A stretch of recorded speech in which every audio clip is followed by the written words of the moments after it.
මේ ශ්‍රී ලංකා ගුවන් විදුලි සංස්ථාවයි.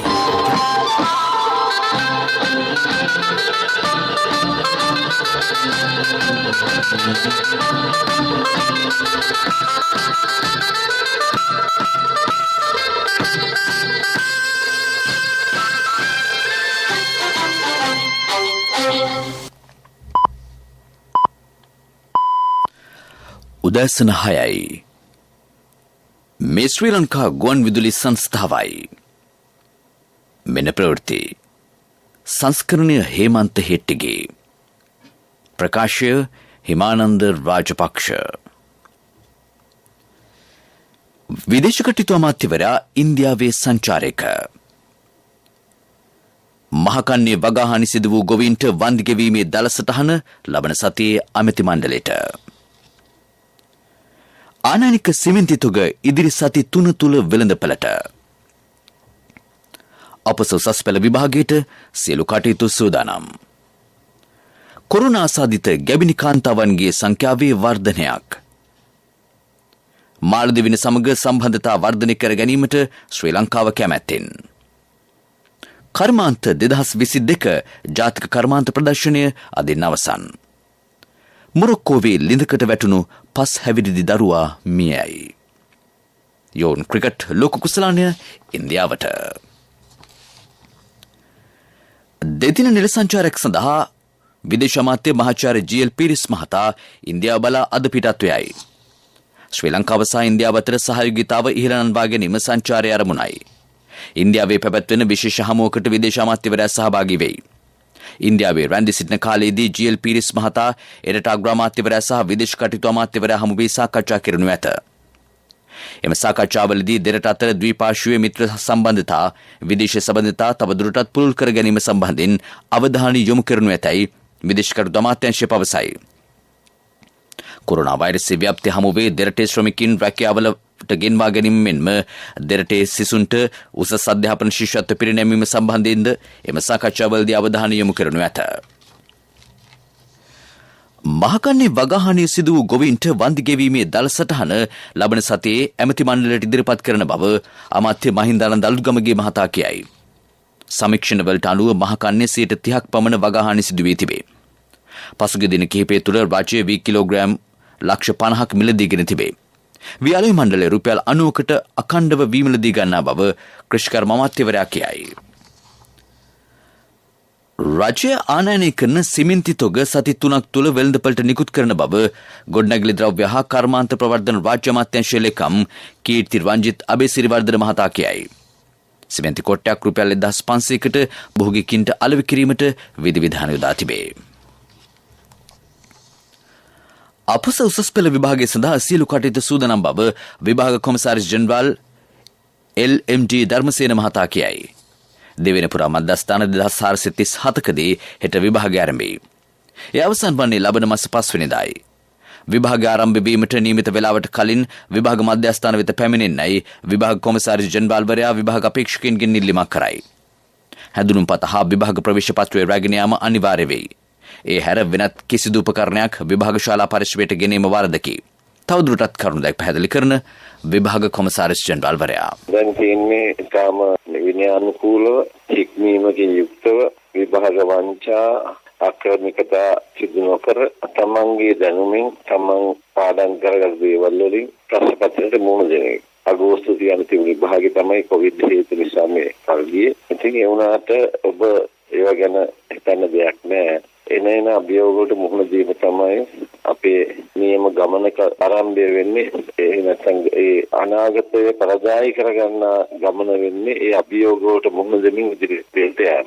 ඒ ඉදිරියට යෑමේ ශක්තිය ඔබට තියෙනවා. ඉතින් මේ දුලපතාට ඉතා හොඳින් විභාගෙ ලියන්න වාසනාව ධෛර්ය ශක්තිය ලැබේවා කියලා ප්‍රාර්ථනා කරනවා. ඔබ තමයි රටේ යන බලාපොරොත්තු. ඒසා ඔබ ඉතාම උසස් මට්ටමේ විභාගයේ සමත් වෙලා උසස් අධ්‍යාපනය සඳහා යොමු වීමත් අවශ්‍ය වෙනවා. මේ අතර උසස් පෙළ විභාගයට පෙනී සිටින දරුවන් සඳහා ප්‍රවාහන පහසුකම් සපයා ඇතැයි රාජ්‍ය අමාත්‍ය දිලුම් අමුණුගම මහතා කියයි. ඒ අනුව විභාගය ආරම්භ වන සහ අවසන් වන වේලාවන් වලදී විශේෂ බස් පත ධාවන සැලැස්මක් ක්‍රියාත්මකයි. ඒ පිළිබඳව පැහැදිලි කරන රාජ්‍ය අමාත්‍යවරයා. උසස් පෙළ විභාගයේ වෙනුවෙන් මේ වෙනකොට උපදෙස් දීලා තියෙනවා. විශේෂයෙන් විභාග පැවැත්වන වෙලාවල් වලට ප්‍රමුඛතාවයේ දීලා වෙනදට යොදවන සිසු සැරිය බස් රථ මේ විභාගයේ සඳහා ගමන් කරන ළමයි සඳහා යොදවන්න කියන එක අපි මේ වෙනකොටත් උපදෙස් දීලා තියෙනවා. ඒ වගේම වෙනදා ඒ බස් රථ ගමන් කරන්නේ පාසල් වෙලාවල් වලට වුණාට රස්මිල විභාගයේ අවසාන වෙනතුරු ඒ විභාග වෙලාවල් වලට නැත්නම් විභාගේ පටන් ගන්න සහ අවසාන වෙන වෙලාවල් වලට ධාවනය කරන්න කියන උපදෙසුත් මේ වෙනකොට අපි දීලා තියෙනවා. අපස උසස් පෙළ විභාගයේ පැවැත්වන කාල සීමාව තුළ කිසියම් දරුවෙකුට කොරෝනා වෛරසය ආසාදනය වූහොත් තම ප්‍රදේශයේ සෞඛ්‍ය වෛද්‍ය නිලධාරිවරයා දැනුවත් කරන්නයි පෞල් සෞඛ්‍ය කාර්යාංශයේ මාතෘ හා ළමා සෞඛ්‍ය අධ්‍යක්ෂ විශේෂඥ වෛද්‍ය චිත්‍රමාල් ද සිල්වා මහත්මිය පවසයි. කොරෝනා ආසාදිත දරුවන් සඳහා රෝහල්වල වෙනම වාට්ටුවක් වෙන් කර ඇති අතර ඔවුන්ට එහි සිට විභාගයට පෙනී සිටිය හැකිය. ඒ පිළිබඳව පැහැදිලි කරන විශේෂඥ වෛද්‍ය චිත්‍රමාල ද සිල්වා මහත්මිය. වැළඳිලා තියෙන දරුවන් සඳහා අපි වෙනම හැම දිස්ත්‍රික්කයකම වාට්ටුවක් සකස් කරලා තියෙන විභාග මධ්‍යස්ථානයක් ලෙස කොවිඩ් රෝගයේ වැළඳිච්ච දරුවන් තමන්ගේ ප්‍රදේශයේ සෞඛ්‍ය වෛද්‍ය නිලධාරීතුමා හරහා දැනුම් දුන්නම මේ රෝහලට මේ වාට්ටුවට ඇතුළු කරනවා. විභාග දෙපාර්තමේන්තු නිලධාරීනුත් සහභාගී වෙනවා. විභාගයට එතන ඉඳගෙනම සූදානම් වෙලා ලියන්න පුළුවන්. ඒ වගේම රෝග ලක්ෂණ තියෙන දරුවන් ඉන්නවා නම් අපිට මුණ එහෙම නැත්නම් හිම්බිරිසා වගේ රෝග ලක්ෂණ තියෙන දරුවන් ඉන්නවා නම් සෑම විභාග මධ්‍යස්ථානයකම වෙනමම විභාග ශාලාවක් ලෑස්ති කරලා තියෙනවා. Tamanට නියමිත පාසලේම එම විශේෂ කාමරේ ඒ දරුවන්ට විභාගයට පිළිතුරු සපයන්න පුළුවන්. ඉතින් බය විය යුතු නැහැ දෙමව්පියන් හෝ දරුවන්. Taman වෙනුවෙන් මේ රෝහල් පද්ධතිය සකස් කරලා විභාග මධ්‍යස්ථාන සකස් කරලා තියෙන්නේ. කිසිම බියක් සැකක් නැතුව ඔබට ඇවිල්ලා නිදහසේ විභාගයට පිළිතුරු සපයන්න පුළුවන්. මේ ප්‍රවෘත්ති ප්‍රකාශය ශ්‍රී ලංකා ගුවන්විදුලි සංස්ථාවෙන්.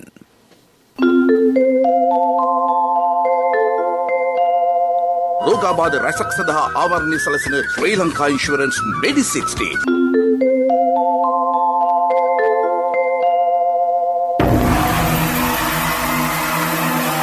One minute with Gotabaya. වර්තමාන අභියෝග ජයගෙන ජනතාව අපේක්ෂා කරන සෞභාග්‍යමත් දේශය ඉදිකිරීමට අවශ්‍ය කරන සැලසුම් අප ක්‍රියාත්මක කරමින් සිටිනවා. අපේගේ ඉලක්කය ඉදිරි වසර කිහිපය තුළ කලාපයේ වේගෙන්ම සංවර්ධනය වන රටක් බවට යළිත් ශ්‍රී ලංකාව පත් කිරීමයි. මේ සඳහා කෘෂි කර්මාන්තය, කර්මාන්ත හා සේවා යන අංශ තුනෙහිම පැහැදිලි වර්ධනයක් ඇති කර ගැනීමට අප කටයුතු කරනවා. අපේ සැලසුම් සාර්ථකව ක්‍රියාත්මක කිරීම සඳහා මට ඔබගේ ජනතාවගේ සහාය අවශ්‍යයි. මේ රට අයිති වර්තමානයේ ජීවත් වන මෙන්ම අනාගතයේ ජීවත් වන ජනතාවටයි. අප මේ රටේ වර්තමාන භාරකරුවන් පමණයි. අද අප කටයුතු කරන ආකාරය මත මේ රටේ අනාගතය තීරණය වෙනවා. ඒ නිසා අපි සියලු දෙනාම අනාගත පරම්පරාවට වගකිය යුතුයි. ඒ නිසා රටට ආදරය කරන සියලු දෙනා එක්ව මේ අවස්ථාවේ ඒ සහාය ලබා දෙනු ඇතැයි මම බලාපොරොත්තු වෙනවා. දුර දකින දුර දැක්ම. කොරෝනා මර්ධන තුන්වන මාත්‍රාව හෙවත් බූස්ටර් මාත්‍රාව වෙනත් කර ගැනීමට පසුගිය කාලේ ජනතාව තුළ කිසියම් පසුබෑමක් දක්නට ලැබුණද මේ වන විට එම තත්ත්වය වෙනසක් සිදු වී ඇතැයි සෞඛ්‍ය සේවා නියෝජ්‍ය අධ්‍යක්ෂණවල් විශේෂඥ වෛද්‍ය හේමන්ත හේරත් මහතා කියයි. මේ වන විට එම මාත්‍රාව වෙනත් කර ඇති සංඛ්‍යාව ලක්ෂ 56 ඉක්මවයි. එම මාත්‍රාව වෙනත් කළ කිසිවෙකු හෝ බරපතල අතුරු ආබාධවලට ලක් වූ බවක් වාර්තා වී නැත.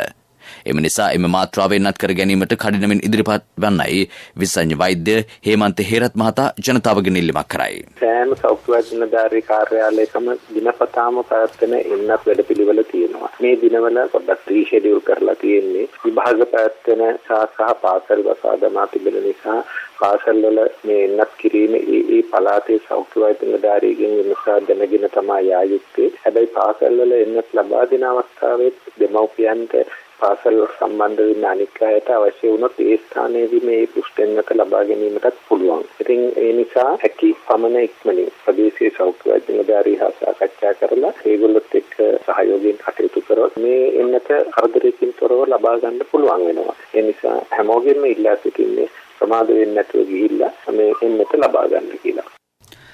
කොරෝනා ආසාදිත ගැබිනි කාන්තාවන්ගේ සංඛ්‍යාවේ වර්ධනයක් දක්නට ලැබෙන බව නාරි හා ප්‍රසව විශේෂඥ වෛද්‍ය මහාචාර්ය සනත් ලැන්ඩ්රෝල් මහතා කියයි. එම කාන්තාව අතර ඩෙංගු රෝගය වැළඳුන අයද සිටිති. උණ රෝගී වැළඳී දින 4ක් හෝ 5ක් නිවසේ වැළඳී සිටියොත් රෝගී තත්ත්වය දරුණු විය හැකි බව පෙන්වා දෙන මේ මහතා වහම වෛද්‍ය උපදෙස් ලබා ගන්න ඉල්ලීමක් කරයි. මේ අතර කොරෝනා වෛරසෙන් ආරක්ෂා වීමට ගැබිනි හා කිරිදෙන මව්වරුන් වන හෙද නිලධාරීන්ට විශේෂ නිවාඩු අනුමත කරන්නයි සමස්ත ලංකා හෙද සංගමේ රාජ්‍ය නිල්ලීමක් කර තිබේ. රජයේ රෝහල්වල හා වෛද්‍ය මධ්‍යස්ථානවල කොරෝනා ආසාදිතයින්ට ප්‍රතිකාර කරන හෙදියන් 500කට පමණ වෛරසය ආසාදනය වී ඇතැයිද එම සංගමය කියයි. ගැබිනි කාන්තාවෝ සහ කිරිදෙන මව්වරු 50ක් ඒ අතර වෙති. මේ දක්වා මෙරටින් වාර්තා වෙති කොරෝනා ආසාදිතයින්ගේ සංඛ්‍යාව 6,07,189කි. ඊයේ ආසාදිතයෝ 1,287 දෙනෙක් හඳුනාගනු ලැබුහ. සෞඛ්‍ය සේවා අධ්‍යක්ෂකවරයා ඊයේ කොරෝනා මරණ 28ක් තහවුරු කළේය. පිරිමි 20 දෙනෙක් සහ කාන්තාවෝ 8 දෙනෙක් අතර වෙති. වයස අවුරුදු 60 හා ඊට වැඩි මරණ සංඛ්‍යාව 21කි. වයස අවුරුදු 30ට අඩු මරණ දෙකක් ඊයේ වාර්තා විය. දෘශ්‍යාබාධිත පුද්ගලින් දහසකට සුදු සැරෑටි පිරිනැමීමේ වැඩසටහනක් ජාතික ගුවන්විදුලියේ කන්නාඩියේ වැඩසටහන සංවිධානය කරයි. දෙවි සැරයට සැරෑටියක් යන තේමා කර ගනිමින් ලබන බදාදා සංස්ථා පරිශ්‍රයේදී එහි සමාරම්භය සිදු කෙරේ. ආබාධ සහිත තැනැත්තන් සඳහා වන ජාතික සභාව, ජාතික දෘශ්‍යාබාධිත සම්මේලනය හා ශ්‍රී ලංකා අක්ෂිදාන සංගමය සඳහා සහයෝගය දක්වයි. කන්නාඩි වැඩසටහනින් අද සාකච්ඡා කෙරෙන්නේද ඒ පිළිබඳවයි. පරාර්ථකාමී මිනිසුන් ලෝකෙ වෙනස් කර යන්න එහි තේමාවයි. ජාතික රුධිර පාරවිලෙන සේවයේ අධ්‍යක්ෂ වෛද්‍ය ලක්ෂ්මන් ඉදිරිසිංහ මහතා ඊට සහභාගී වෙති. අද පෙරවරු 7 සිට සිටි FM වෙළඳ සේවය සහ සියලුම ප්‍රාදේශීය සේවා ඔස්සේ කන්නාඩි ප්‍රචාරය කෙරේ. SLBC Facebook පිටුව ඔස්සේද සජීවීව ඊට සවන් දිය හැකිය.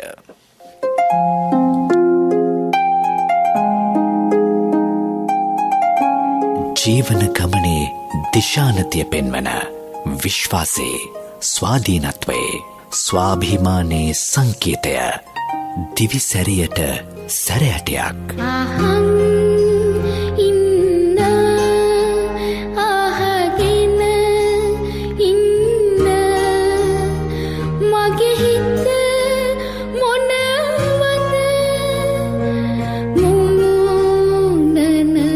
සුදු සැරයටි දහසක් දානය කිරීමේ සමාජ සත්කාරයේ සමාරම්භය පෙබරවාරි 9 වෙනිදා පෙරවරු 10ට ගුවන් විදුලි සංස්ථාවේදී දැස් නොපෙනෙන සමාජය කෙරෙහි දැස් පෙනෙන සමාජයේ ඇස් ඇරවීම පිණිස නාඩි වැටෙන මිනිසුන්ගේ බුද්ධියට අමතන කන්නාඩිය වැඩසටහනේ තවත් සමාජ සත්කාරයක්.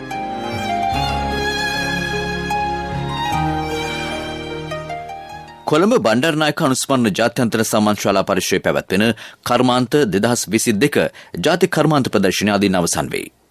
කර්මාන්ත අමාත්‍යාංශයේ මඟ පෙන්වීම යටතේ ලංකා කාර්මික සංවර්ධන මණ්ඩලය සංවිධානය කළ එය ආරම්භ වූයේ පසුගිය බ්‍රහස්පතින්දායි. මෙරට ප්‍රමුඛතම කර්මාන්ත ක්ෂේත්‍ර 20ක් නියෝජනය කරමින් කර්මාන්තකරුවෝ ප්‍රදර්ශනයට එක්ව සිටියහ. දේශීය කර්මාන්තකරුවන් සඳහා දෙස් විදෙස් ආයෝජන අවස්ථා මෙන්ම නව වෙළඳපොළ අවකාශය සලසා දීම ප්‍රදර්ශනය සංවිධානය කිරීමේ අරමුණ විය. නෘත්‍ය හා ග්‍රැමෆෝන් සංගීතයේ අතීතයේ ජනතාව පින වූ ආකාරය විග්‍රහ කෙරෙන සංගීත වැඩසටහනක් සංවිධානය කරේ. තල්වතුගොඩ කලල්ගොඩ පාරමී වැඩිහිටි සමිතිය සංවිධානය කර ඇති එය එම සමිති ශාලාවේදී අද පස්වරුවේ පැවැත්වේ. හැටින් පටන් ගන්න සෞඛ්‍ය රක්ෂණය ශ්‍රී ලංකා ඉන්ෂුරන්ස් මෙඩි 60 දේශාරක්ෂකයා වෙතින් ජ්‍යෙෂ්ඨ පුරවැසියන් වෙනුවෙන් පිදෙන සෞඛ්‍ය රක්ෂණය අවුරුදු 60න් ඉහළ වැඩිහිටියන් සඳහා විශේෂයෙන් සැලසුම් කර ඇති මෙම රක්ෂණාවරණය ලබා ගැනීමේදී කිසිදු වෛද්‍ය පරීක්ෂණයකට පෙනී සිටීමට අවශ්‍ය නොවේ. රෝගාබාධ රැසක් සඳහා ආවරණය සැලසෙන ශ්‍රී ලංකා ඉන්ෂුරන්ස් මෙඩි 60 ශ්‍රී ලංකා ඉන්ෂුරන්ස් වෙතින්ම පමණයි. අමතන්න 0112 357 357. ප්‍රමුඛ පුවත ඔබ වෙත ගෙනෙන්නේ සෑම ගෙදරකම සිටිය යුතු වෙද මහත්මයා සිද්ධාලේප. මාලදිවෙන සමග පවතින සම්බන්ධතා තවදුරටත් වර්ධනය කර ගැනීමට ශ්‍රී ලංකාව කැමැත්තෙන් පසුවන බව මාලදිවයිනේ ශ්‍රී ලංකා මහ කොමසාරිස් ලෙස පත් කෙරුණු AMJ සාදික් මහතා කියයි. මාලේහි ජනාධිපති කාර්යාලයේදී මාලදිවෙන ජනාධිපති ඉබ්‍රාහිම් මොහමඩ් සාලි මහතාට පසුගියදා සියක්ත පත්‍රය ප්‍රදානය කරමින් ඔහු ඒ බව සඳහන් කළේය. මහ කොමසාරිස්වරයා ජනාධිපති ගෝඨාභය රාජපක්ෂ මැතිතුමාගේ උණුසුම් සුබපැතුම් මාලදිවෙන් ජනාධිපතිවරයාට පිරිනැමිය. අධ්‍යාපන සෞඛ්‍ය මෙන්ම ද්විපාර්ශ්වීය වෙළඳාම් සහ ආයෝජන යන ක්ෂේත්‍රවලින් ශ්‍රී ලංකාව හා මාලදිවෙන අතර සහයෝගිතාව වර්ධනය කර ගැනීමේ අවශ්‍යතාව ඔහු මාලදිවෙන් ජනාධිපතිවරයාට පෙන්වා දුන්නේය. ප්‍රමුඛතම පුවත ඔබ වෙත ගෙන ආවේ සිද්ධාලේප ලක්වියාව. ශක්ති හඬ අවධානය පිණිසයි. තිස්සමහරම ප්‍රාදේශීය ලේකම් කොට්ටාශයේ ගල්කැටිය පාලමස සිට අට්ටික්කාව දක්වා වන මාර්ගය වසර ගණනාවක් තිස්සේ අබලන් වෙමින් පවතින බව ප්‍රදේශවාසීහු පවසති. මීට වසර ගණනාවකට පෙර මෙම මාර්ගයේ කොටසක් කාපට් අතුරා සහ තවත් කොටසක් කොන්ක්‍රීට් අතුරා සකස් කර තිබිණි. එහෙත් මේ වන විට සියල්ල ගැලවී ගොස් මාර්ගයේ දැඩි ලෙස අබලන් තත්වයක පවතී. මාර්ග අයහපත් තත්වයේ හේතුවෙන් ධාවනය කළ මගී ප්‍රවාහන බස් රථද මේ වන විට ධාවනය නොවේ. මාර්ගයේ අබලන් තත්වයේ හේතුවෙන් කොන්වැලෑන නැදිගම්විල හා අට්ටික්කාව ගම්මානවල ජනතාව ගමන් ගන්නා මාර්ගය අතිශයින් දුෂ්කර වී තිබේ.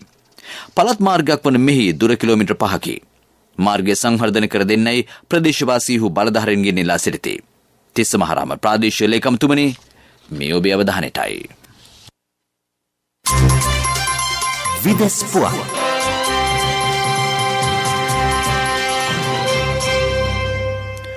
පුරා දින 4ක් තිස්සේ ගැඹුරු ලිඳක සිරවී සිටි මොරොක්කෝවේ 5 හැවිරිදි දරුවා මියයි. ඒ අනුව ඔහු බේරා ගැනීමට ගත් සියලු උත්සාහයන් ව්‍යර්ථ විය. ඊයේ පස්වරේ ඔහුගේ සිරුර ලිඳෙන් ඉවතට ගනු ලැබිය. රයන් නැමැති මෙම පිරිමි දරුවා බේරා ගැනීමට ගත් උත්සාහය කෙරෙහි සමස්ත ලෝකීයම අවධානය යොමු විය. සිය ගණනක් ඔහු වැටී සිටි ලිඳ අසලට රැස් වූ අතර අන්තර්ජාලය ඔස්සේ බේරා ගැනීමේ මෙහෙයුම් නිරීක්ෂණය කළ සංඛ්‍යාව දහස් ගණනකි. ඔහු වැටී සිටි ලිඳේ බිත්ති නායමට ලක්විය හැකි බවට පැවති සැකය බේරා ගැනීමේ මෙහෙයුම් වලට විශාල බාධාවක් විය. බැටිසිරායි සුළුකුණාටුව මැඩගස්කරේ නැගෙනහිර වෙරළ තීරයට ළඟා වේ. පැයට කිලෝමීටර් 250ක පමණ තද සුළං පැවති බව වාර්තා වේ. විශාල පිරිසක් ඔවුන්ගේ නිවෙස් වලින් ඉවත් කර ආරක්ෂිත ස්ථාන කරා යොමු කර තිබේ. ගංවතුර හා නායම් හේතුවෙන් දහස් ගණනක් අවතැන් වනු ඇතැයි බලධාරීහු පවසති. සති 2ක් තුල මැඩගස්කරයට බලපෑ දෙවන සුළුකුණාටුව මෙයයි. පෙරසර සංවර්ධනයක පුවත් සම්පින්ඩනය සංවර්ධන පුවත්. නිවසේ පරිභෝජනයේදී බ්ලෙන්ඩරයක් හෝ සැකසූ හා පිටිකල පොල්කිරි භාවිතා කර නාස්තිය අවම කරගන්න. ඒ සඳහා අවශ්‍ය තාක්ෂණික සහාය සඳහා විමසන්න.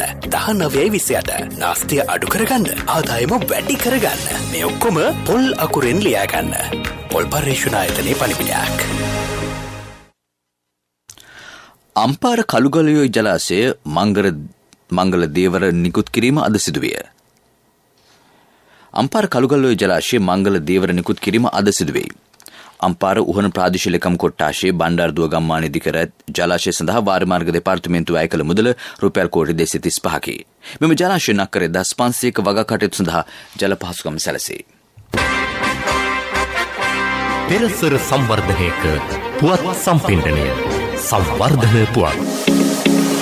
නිවසේ පරිභෝජනයේදී බ්ලෙන්ඩරයක් හෝ සැකසූ හා පිටිකල පොල්කිරි භාවිතා කර නාස්තිය අවම කරගන්න. ඒ සඳහා අවශ්‍ය තාක්ෂණික සහාය සඳහා විමසන්න. 1928 නාස්තිය අඩු කරගන්න, ආදායම වැඩි කරගන්න. මේ ඔක්කොම පොල් අකුරෙන් ලියා ගන්න. පොල් පර්යේෂණ ආයතනයේ පණිවිඩයක්. ක්‍රීඩා පුවත් ඔබ වෙත ගෙන එන්නේ සම්පත් බැංකුව හෙට දින එළිය කරයි. මෙවර යෝන් ක්‍රිකට් ලෝකුසරණය ඉන්දියාව හිමි කරගනී.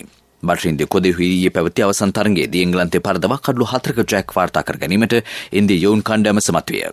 මුලින් පන්දුවට පහර දුන් එංගලන්ත යෝන් කණ්ඩායම සිය පන්දුවර 50 අවසානයේ සිළු දෙනා දැවී ලකුණු 189ක් රැස් කළේය. ඉන්දිය යෝන් කණ්ඩායම පන්දුවර 47යි පන්දු 4කදී කඩලු 6ක් දැවී ලකුණු 195ක් රැස් කර ගනිමින් තරගයේ ජය වාර්තා කළේය. ව්‍යාපාරික පුවත් ඔබ වෙත ගෙන එන්නේ NSB සල්ලි එහෙන් තෑගි මෙහෙන් ස්වර්ණ ජයන්ති වාසනා ජයග්‍රාහකයා ඔබද. මේ වසරේදී සංචාරකින් ලක්ෂ 11කට අධික පිරිසක් මෙරටට පැමිණෙනු ඇතැයි සංචාරක සංවර්ධන මණ්ඩලයේ අධ්‍යක්ෂ ජෙනරාල් ධම්මිකා විජේසිංහ මහත්මිය විශ්වාසය පළ කරයි. කොරෝනා වෛරසයේ ව්‍යාප්තිය හේතුවෙන් සංචාරක ක්ෂේත්‍රයේ විශාල පිරිසකට රැකියාව අහිමි වේ. ඒත් මේ වන විට එම තත්ත්වය යහපත් අතර හැරෙමින් පවතින බව සභාපතිනිය කියයි.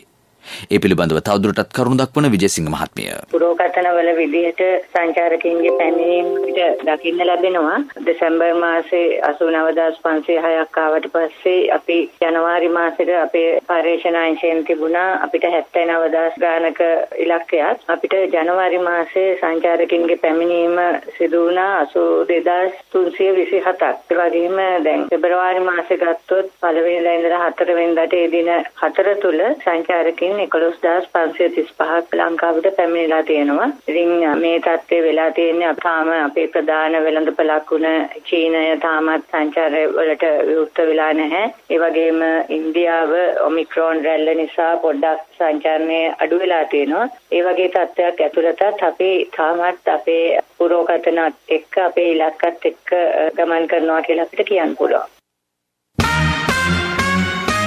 ව්‍යාපාරික පුවත් ඔබ වෙත ගෙනාවේ NSB සල්ලි එහෙන් තෑගි මෙහෙන් ස්වර්ණ ජයන්ති වාසනා ජයග්‍රාහකයා ඔබද.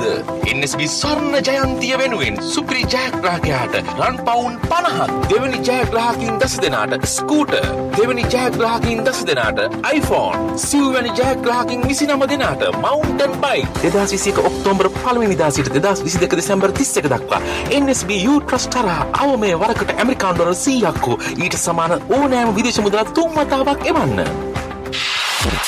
ආර්ථික පුවත් ආවරණය ඔබේ ඕනම අවශ්‍යතාවයකට සුදුසු මූල්‍ය විසඳුම් දෙන එන අය දියුණු වෙන අය එන LOC සමූහය එන්න දියුණු වෙන්න.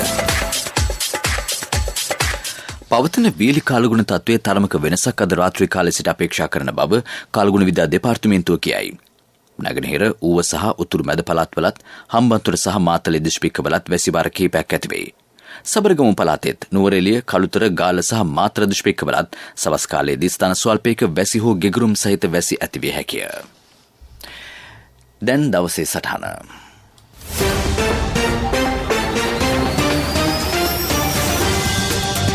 සිහින දකින්නෝ සමහර විට සිහිනවලම ජීවත් වෙති.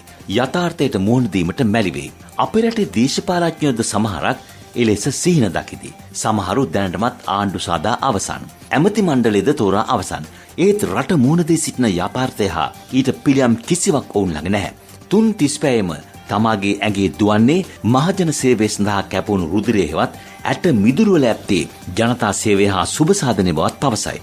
මෙවැනි බුලඳ කතාවලින් අද බුද්ධිමත් ජනතාව නොමග යවිය නොහැකි. අතිගරු ජනාධිපතිතුමා ඉතා වැදගත් ප්‍රකාශයක් 74 වන නිදහස් දිනයේ ජාත්‍යාමතා ප්‍රකාශ කළා. සෑම දෙයක් දෙසම විවේචනාත්මක බලන හැම දෙයකටම වැරදි අඩුපාඩු හොයන විවේචකයන්ගෙන් රටට කිසිදු සෙතක් සිදු නොවන බවයි ජනාධිපතිතුමා පැවසුවේ. විවේචකයන් හුදු විවේචන පමණක් ඉදිරිපත් කර ප්‍රශ්නවලින් පලා යයි. ධනාත්මකව යම් දෙයක් දෙස බැලීමට ඔවුන් පෙළඹෙන්නේ නැහැ. එසේනම් විවේචනවලින් බැහැරව විසඳුම් ඉදිරිපත් කරන පාලන රටාවකට මිස මේ රට අනාගතයේ අන් කිසිවෙකුටත් ගොඩනැගිය නොහැකි. ඊට හොඳම නිදසුන අතිගරු ජනාධිපතිතුමා කොවිඩ් කළමනාකරණය කරමින් රට ලෝකේ ඉහළ තැනකට ගෙන ඒමයි. ආර්ථික පුවත ගාල්ල දිස්ත්‍රික්කයේ වගා කටයුතු සඳහා අවශ්‍ය උසස් වර්ගයේ තේ හා කුරුඳු පැළ නොමිලේ සැපීමේ වැඩපිළිවෙලක් දැන් ආරම්භ කර තිබේ. දිස්ත්‍රික්කයේ වගා කටයුතු සඳහා තේ පැළ ලක්ෂ 70ක අවශ්‍යතාවක් පවතින බව කුඩා තේවතු සංවර්ධන අධිකාරිය කියයි. කුරුඳු පැළ අවශ්‍යතාව ලක්ෂ 45කි. එම අවශ්‍යතාව සපුරා ගැනීමේ කටයුතු දැන් ක්‍රියාත්මකයි. ජීවන පාය ප්‍රතිලාභීන්ටද එම පැළ සැපේ. මගේ මහත්තයා දාපු මේ රත්තරන් මුද්ද තමයි මගේ ජීවිතේ. LOLC එකට ඔයාලගේ රත්තරන් පණ වගේ. ඔයාලගේ රන් බහන්න අපි ළඟ තියනකල් ඔයාලට ජීවිත රක්ෂණයකුත් දෙන්නේ අපි විතරයි. වෙලාවට ගෙවා ගන්න බැරි වුණොත් ඔයාලගේ රත්තරන් කොහොම හරි ඔයාලටම දෙන එකයි අපේ ප්‍රතිපත්තිය. ගෙවා ගන්න අමාරුනොත් අපි කතා කරලා විසඳුමකුත් දෙනවා. මුද්දට මං හිතපු නැති ගාණක් හම්බුණා. ආපු ගමන් වැඩෙත් උනා. වටිනා තෑග්ගකුත් හම්බුණා. LOLC එක කරන ගනුදෙනුවක් රත්තරන් වටින ගනුදෙනුවක් කියන්නේ ඒකනේ. LOLC ෆයිනෑන්ස් රන්සවි රන්නය සේවාව. රත්තරන් ප්‍රවෘත්තිවසන් කිරීමට යලි සිරස්තල. විදේශ කටයුතු අමාත්‍යවරයා ඉන්දියාවේ සංචාරක. මහකන්නේ වගාහානි සිදු වූ ගොවීන්ට වන්දි ගෙවීමේ දළ සටහන ලබන සතියේ ඇමති මණ්ඩලයට. ආනයනික සිමෙන්ති තොග ඉදිරි සති 3 තුල වෙළඳපළට. අපස උසස් පෙළ විභාගයට සියලු කටයුතු සූදානම්. කොරෝනා සාධිත ගැබිනි කාන්තාවන්ගේ වර්ධනයක්. මාල්දීවෙන සමග සම්බන්ධතා වර්ධනය කර ගැනීමට ශ්‍රී ලංකාව කැමැත්තෙන්. කර්මාන්ත 2022 ජාතික කර්මාන්ත ප්‍රදර්ශනය අදින් අවසන්. මොරොක්කෝවේ ලිඳකට වැටුණු 5 හැවිරිදි දරුවා මියයි. යෝන් ක්‍රිකට් ලෝක කුසලානය ඉන්දියාවට. අපගේ මීළඟ ප්‍රධාන ප්‍රවෘත්ති ප්‍රකාශය දහවල් 12:45ට බලාපොරොත්තු වන්න. උදෑසන ප්‍රවෘත්ති මින් සමාප්තයි.